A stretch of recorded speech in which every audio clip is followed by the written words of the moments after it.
이제 오늘 빌립보서 1장을 보면 그 은혜가 그리스도인에게는 한 가지가 아님을 알 수가 있어요. 한 가지가 아님을 알 수가 있는데 빌립보서 1장 7절 1장 7절 이 세상 사람들 그리고 많은 기독교인들이 그 은혜라는 그레이스라는 단어를 들을 때 늘 생각하는 것은 뭐냐면 죄사함 받는 것 또는 구원 받는 것 또 천국 가는 것 뭐 어쨌든 어떤 단어로 사용하는가는 관계가 없어요. 근데 우리는 그 모든 것들을 포괄하는 것을 분명히 알고 있는데 그건 단순히 죄사하거나 구원받거나 천국 가는 것이 아니라 이런 무엇을 내가 받느냐라는 게 아니라 어떤 존재, 어떤 존재가 되느냐의 문제다. 근데 어쨌든 그 존재를 내가 아버지로부터 부여받는 것이기 때문에 이 일반적인 의미에서의 은혜는 받는 은혜예요. 나에게 주어지는 은혜. 그러니까 receiving이지. 받는 은혜야. 사람들은 그걸 은혜라고 생각해요. 물론 당연히 그건 은혜예요. 왜냐하면 우리는 아무 대가 없이 예수 그리스도의 그 십자가를 통해서 이루어진 하나님의 아들이 되어주도록 되는 그 구원, 영생의 은혜를 우리는 받았어요. 그래서 첫 번째 은혜는 성경이 말하는 첫 번째 은혜는 받는 은혜예요. Receiving grace, 받는 은혜. 그런데 지금 바울은 또 다른 은혜를 이야기하고 있습니다. 또 다른 은혜를 이야기하는데 그것은 뭐냐면 지금 여기 뭐라고 표현했냐?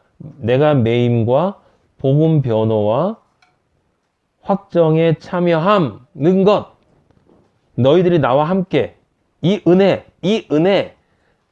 은혜가 무슨 얘기냐면 내가 감옥에 매여 있는 것과 복음을 변호하는 것, 복음을 내가 선포하는 것과 그 다음에 그 복음이 선포하는 그것이 진리라는 것을 내가 분명하게 확인하고 있는 이 일을 하는 것이 은혜다라는 거예요. 은혜다. 진리를 선포하는 것이 은혜다. 그러니까 그리스도인들의 은혜는 다른 많은 사람들처럼 그냥 receiving grace만 있는 것이 아니라 우리에게는 무엇이 있냐면 giving grace가 있어요. 주는 은혜가 있단 말이에요. 주는 은혜. flowing 하는, 흘려주는 은혜가 있어. 우리에게는 바로 그 은혜가 있어요.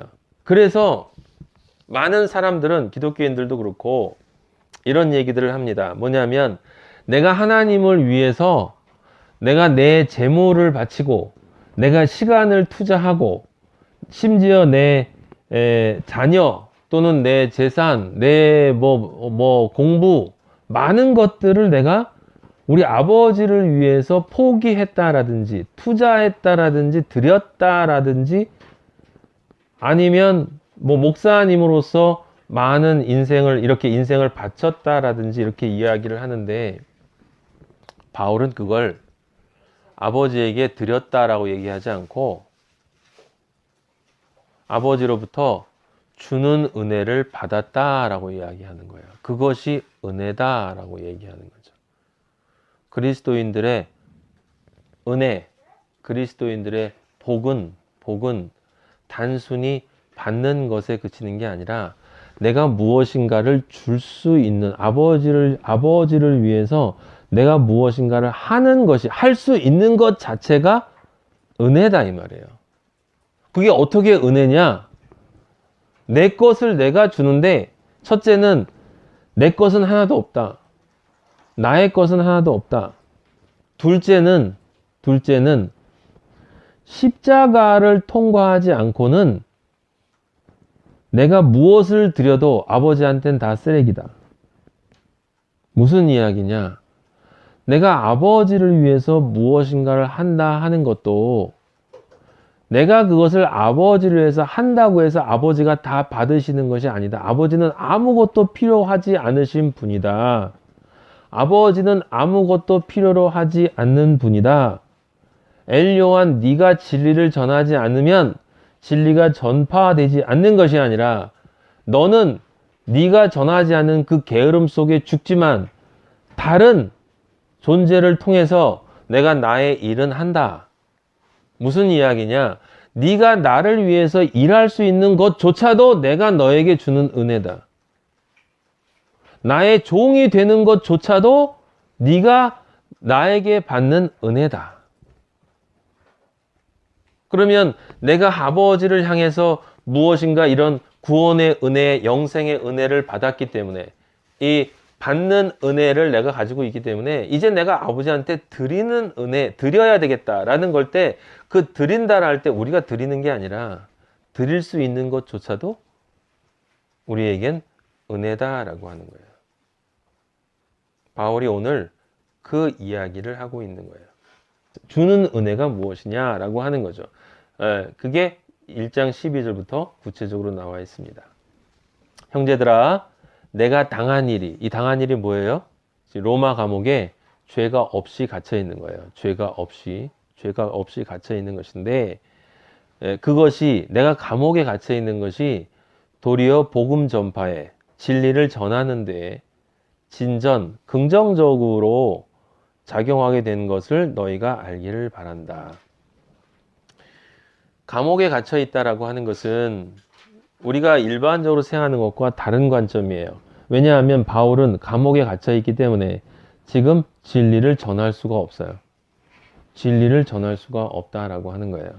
근데 진리를 전할 수 없는데 그런데 진리를 전하게 된다라고 하는 말을 하는 것입니다. 그러니까 우리가 여기서 알 수 있는 것은 진리를 전함이라고 하는 것이 모두 내 입으로 전함만을 의미하는 것이 아니다라는 것을 알 수 있어요.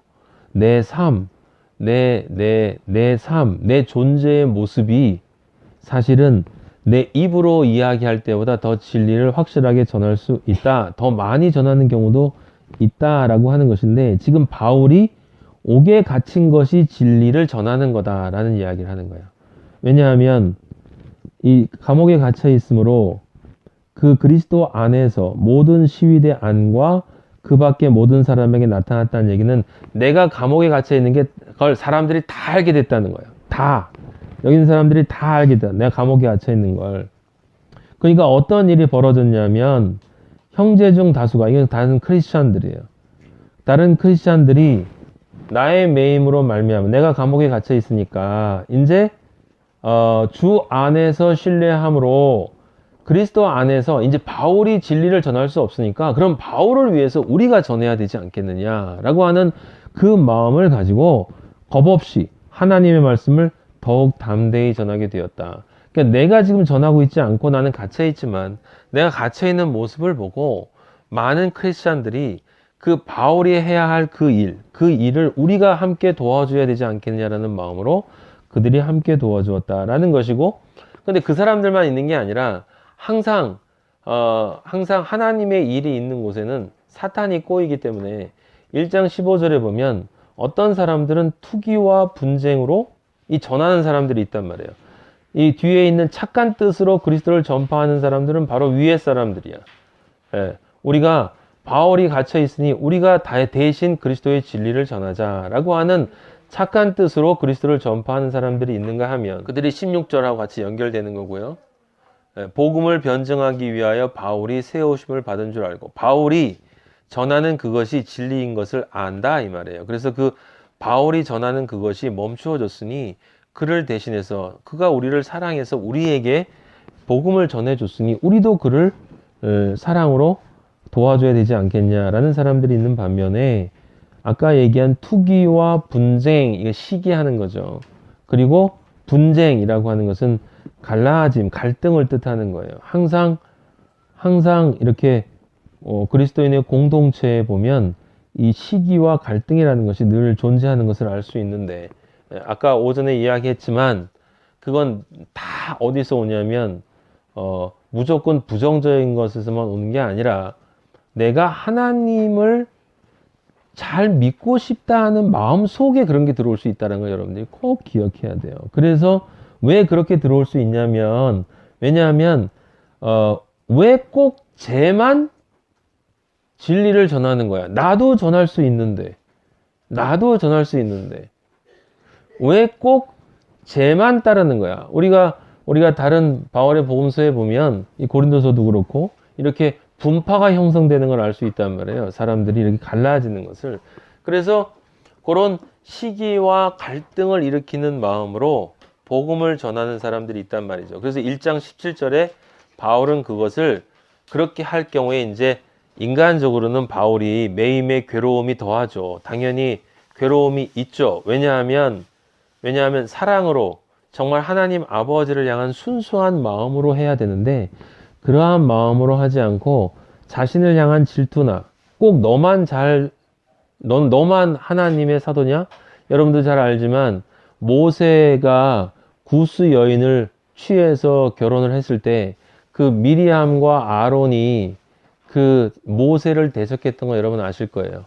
그때 모세를 대적한 이유는 모세가 아프리카의 유색 인종과 결혼했기 때문이다라는 겉의 표면적인 이유 때문이 아니라 사실은 그 내면에 하나님의 대언자로서 내가 존재할 수 있다라고 하는 그 시기와 질투가 있었단 말이에요. 미리암과 아론에게. 그래서 너만 하나님의 대언자냐, 너만 하나님의 제사장이냐 이런 식으로 대항했다가 미리암이 문둥병, 나병에 걸렸던 걸 여러분들이 다 아실 거예요. 그래서 나병에 걸려서 얼마 동안 이스라엘 진영에 못 들어왔죠? 당연히 7일이죠. 7일 동안 못 들어왔죠. 네. 늘 기억하세요. 우리는 시작이 뭐였다고요? 우리의 시작이 하나님 아버지가 우리를 찾아오기 전에 우리의 시작은 문둥병이라고. 문둥병이라고 하는 것은 무엇? 내 영혼이 죽어가고 있는 것을 내가 알지 못하는 상태, 그것이 문둥병이다라고 하는 것을 제가 여러분들에게 말씀드렸고, 그래서 나아만 장군이 몇 번 들어갔어요? 요단강에 7번 들어갔죠. 그죠? 그래서 나았어요. 그게 바로 우리의 구원의 공식이었던 걸 여러분들은 다 기억하고 있을 거로 생각을 합니다. 어쨌든 바울이 지금 미리암과 아론과 같은 그러한 행위를 하는 그런 기독교인들을 본 거죠. 그런데 바울이 여기서 뭐라고 그러냐면 18절에 거칠애로 하나 참으로 하나 전파되는 것은 그리스도니 이로써 나는 기뻐하고 또한 기뻐하리라 라는 말이 있어요. 이로써 나는 기뻐하고 또한 기뻐하리라. 여러분들 모세를 대적한 아론과 그 미리암을 심판한 사람이 모세가 아니에요. 그죠? 예, 모세는 그들을 심판하지 않았어요. 누가 심판했습니까? 하나님이 심판했어요. 하나님이. 여기 바울도 똑같이 투기와 분쟁으로 그리스도를 전하는 사람이 진정 그리스도인이라고 할 수 있겠습니까? 당연히 그리스도인이라고 할 수 없는 거예요. 근데 그런 사람이 전하는 그리스도라 할지라도 그 말 자체는 그리스도와 관련된 복음의 이야기이기 때문에, 그러니까 그 사람들은 아버지가 심판하실 것이로되 그들이 전하는 그 말은 그리스도니, 따라서 나는 어떻게든지 그리스도가 전파되기 때문에 기뻐하고 또한 기뻐한다 라고 하는 말이 있는 거예요. 지금 바울이 하는 말의 핵심적인 포인트는 뭐냐면, 옥의 가침이 전파가 된다라는 뜻이 아니고, 만약에 예수 그리스도가 전파되어질 수 있다면 나는 무엇이든 상관없다라는 뜻입니다. 내가 어떤 존재가 되어도 상관이 없고, 무엇이든 나뿐만이 아니라 무엇이든 나는 받아들일 수 있다. 그러니까 본질적인 목적이 그리스도를, 진리를 전파하는 것이 맞다면, 그렇게 되어지는 것이라면 내가 어떤 존재가 되든지, 내가 무엇이 되든지, 아니면 어떤 것이든지 상관이 없다. 그것이 결국 그리스도를 전파하는 것으로 이어진다면 그것이 제일 중요한 것이다 라고 하는 거죠. 그래서 뒤에 보지만 3장 7절에 보면 바울이 무엇이든지 내게 유익하던 것을 내가 그리스도를 위하여 다 해로 여긴다 라고 하는 그 말, 그리고 8절에 모든 것을 해로 여긴다 라고 하는 그 말을 연결해서 생각을 해보면 이게 무슨 얘기냐면, 잘 들으세요. 첫째는 만약에 진리가 전파될 수 있다면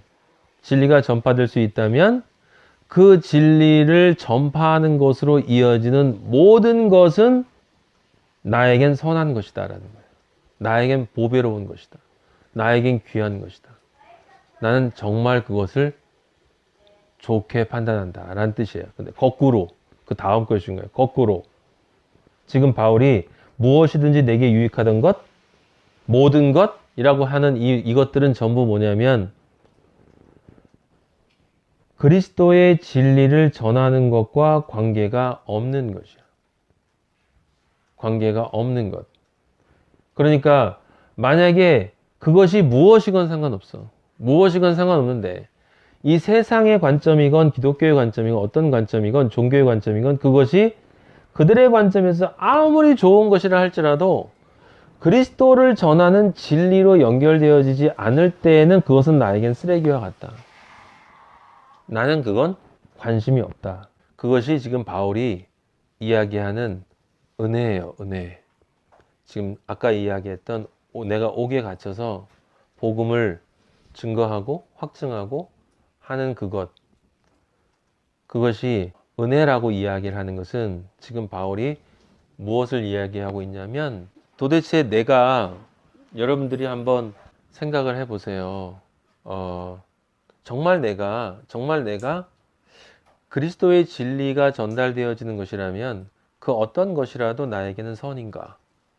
또 하나, 그리스도의 진리가 전해지는 것이 아니라면, 그것과 무관한 것이라면 그것이 아무리 멋있어 보이고 아무리 귀해 보이고 아무리 보배로운 것일지라도 아무리 대단한 것일지라도 나는 정말 그거 아무것도 아닌가? 그게 지금 아버지가 우리에게 던지는 질문이거든요. 너는 어떠한가? 라고 하는 거예요. 너는 지금 근데 바울이 이걸 뭐라고 하냐면 이것을 은혜라고 얘기하고 있단 말이에요. 은혜. 아버지가 주신 은혜인데 어떤 은혜냐면 다른 사람들에게 주는, 결국은 그것이 아버지에게 드리는 은혜야. 플로잉하는, 흘려주는 은혜.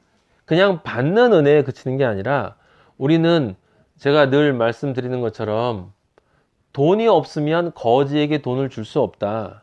그러면 주는 은혜, 이걸 내가 거지에게 돈을 주는 사람 치고 이것을 내가 정말 감사합니다 라고 얘기하는 사람들 별로 없잖아요. 근데 조금 이렇게 수준이 되는 사람들은 내가 당신을 도와줄 수 있어서 내가 너무 기쁩니다 라고 하는 얘기를 하는 사람들이 있단 말이에요. 근데 돈을 주려면 내 안에 돈이 있어야 되잖아. 누군가가 나한테 돈을 줘야 해.